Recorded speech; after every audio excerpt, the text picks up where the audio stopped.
If you're a member of a team, the one thing you should always remember is your role is vital. It's the same at work. While you're pulling your weight, the whole team benefits.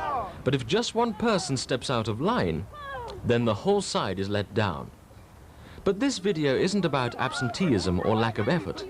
It's about particular patterns of behavior, which in their own way can be just as destructive. We're talking about people as victims. It could be because of their race, their sex, their religion, or just because they're vulnerable and can be bullied. The 4 cases you're about to see are reconstructions based on real cases that happened at a well-known international company, although names and locations have been changed. Hello, is that Jill? Yes, who's that? I'm Christine Price from Personnel. Look, Jill, I've had a report that you walked out of the night shift last night. Is that right? Yes, it is. Well, could you tell me why, please, Jill? Well, I've just about had enough of it, that's why. I couldn't take any more. Well, what's been going on? Billy Smith has been making my life a misery. What's he been doing, Jill? Well, he keeps pestering me, asking me out for a date all the time. He knows I'm married. I've made it perfectly clear I don't want anything to do with him. What else has he been doing? He's been doing some stupid graffiti. Jill loves Billy, stuff like that. Well, the trouble is, he's also been putting it about that I'm a slag. My husband's got to hear about it. It's having a bad effect on our marriage. How does he feel about it, your husband? Oh, well, he wants me to leave, but, you know, I like my job and we need the money. And have you reported all this to your manager? Yeah, I did, but he didn't seem to do much about it. Anyway, last night it just got too much of me and I had to walk out. Look, let me have a word with him. The company takes this sort of thing very seriously, Jill, so I'm sure we can get it sorted out. I hope so, too. Yes, Jill did have a word with me about it some time ago, you're right. And what action did you take?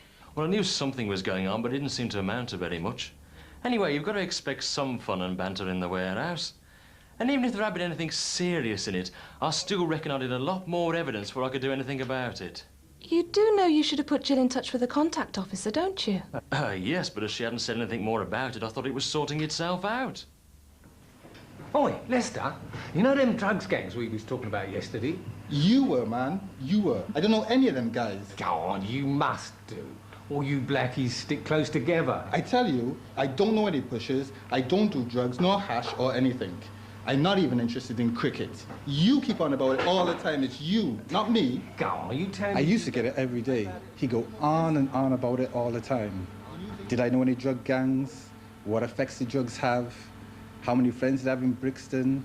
He seemed to be hanging a label on me just because of my colour, you know. He even called me Black Flash because I work faster than him.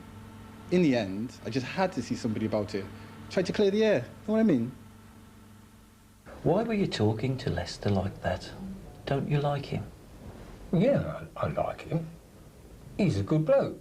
All I was trying to do was find something to talk about. So you're not denying using the words that Lester's complained about? No, I said it. I just didn't think it would upset him. Black Flash? Oh. Well, I meant it as a compliment. He's a quick worker. He really gets stuck in. I didn't think I was being offensive at all. And at which well-known international company did those 2 cases take place? Ours. We should all remember that a hand or a word in the wrong place can be devastating. Jill's case is typical of letting something drift in the hope that it would all go away.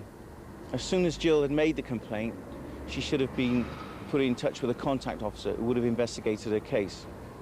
As it turned out, the shift manager warned Billy of the serious consequences if he didn't stop pestering Jill. He stopped, and Jill has since come back to work. It seems quite amazing that Harry didn't realise he was being offensive. He thought it was quite acceptable to speak to black people like that. He always had done in the past. People had even joked with him about it, and nobody had ever complained. Once the fact that it was causing offence was brought home to him, he was quite happy to apologise. Lester accepted his apology, and they're now working quite happily together. Just shows how easy it is to put a foot or a word wrong.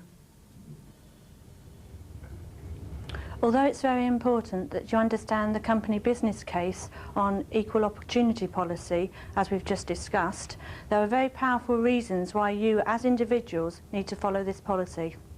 You may all remember the case of the lecturer from the Northumberland College of Art and Technology, whose fellow lecturer called him an Irish prat. He took the college to industrial tribunal claiming racial discrimination and was awarded just under £30,000. Here's a breakdown of how the damages were worked out. The college paid £13,000. The college principal paid £2,000. The line manager, £6,500. The curriculum director, £1,500. But, and this is the killer, the person who made the remark had to pay £5,000. Now, the question that you have to ask yourself is that if I were put in that situation, could I afford it? The simple answer is no. The smallest slip of the tongue could cost you and the company a lot of money. And then there was this new Pope, right? Now, when he got elected, he thought he'd do a miracle, only you got it all wrong and made a blind beggar lame. What about the one on the plane? Bloke on the plane going on a holiday. One of the engines fails and it goes into a dive. So this bloke is sitting next to a Catholic priest. So he turns around to him and says, "Why don't you do something religious?" So he did. Took a collection. Do you have to? What? Have to what? Keep on telling jokes about Catholics all the time. And what's it to you, mate? You a Catholic? As it happens, I am, yes. They're only jokes, mate. It helps pass the time. Yeah, well, I find it very offensive. What you're doing is ridiculing my religion. They're jokes. Jokes, that's all. Well, why don't you tell jokes about Muslims for a change? Oh, well, you've got to be a bit careful about them, haven't you? Most of the time, jokes are taken in good part, but when it begins to look like ganging up on a certain section of the community, it becomes very serious. The direct objections of the victim in this case didn't seem to have much effect, so a contact officer was brought into it, and the jokes are now stopped. Haven't you finished that simple little task yet? You've had it since this time yesterday, and you're not even halfway through it yet. You only gave me half the papers. You didn't give me the rest until this morning. You had them at home. Don't you get smart with me. Why don't you just admit you're useless? I give you all this work, and it's never done on time.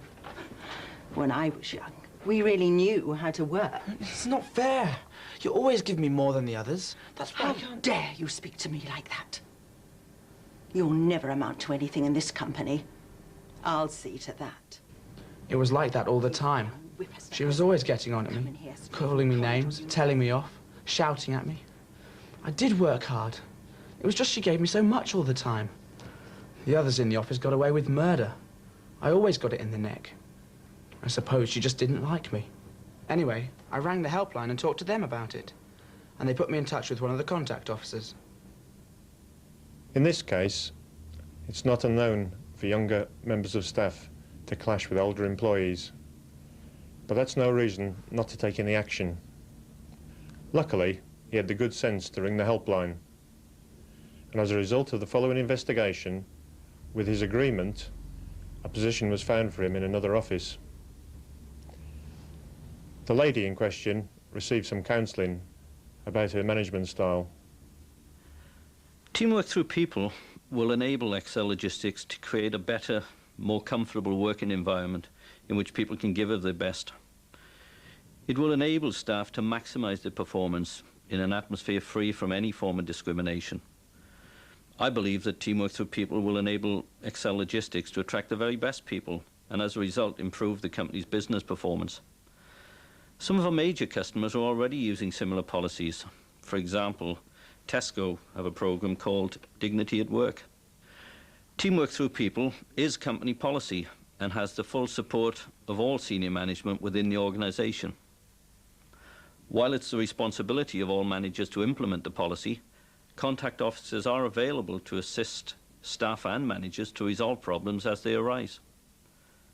I feel the policy is as important to a company culture as health and safety management, training or productivity measurement. I wondered how I got on with my workmates after I made the complaints, but they're all great and had a lot of sympathy for me. I get on really well with Harry as well, so we're all good mates and we work well together. Well, although my life was pretty awful here for a while, once Billy had been ticked off, you know, I did feel much better. At least my marriage isn't in danger anymore, so... I'm glad we could sort things out in the end. I don't mind the odd joke about Catholics, but I just thought it was going over the top a bit, that's all. The job's still great, but we talk more about football these days. They moved me to another office, and I'm working with some really nice people. A couple of them aren't much older than I am. I like it here. I really didn't want to leave, so I'm very glad somebody told me about the helpline.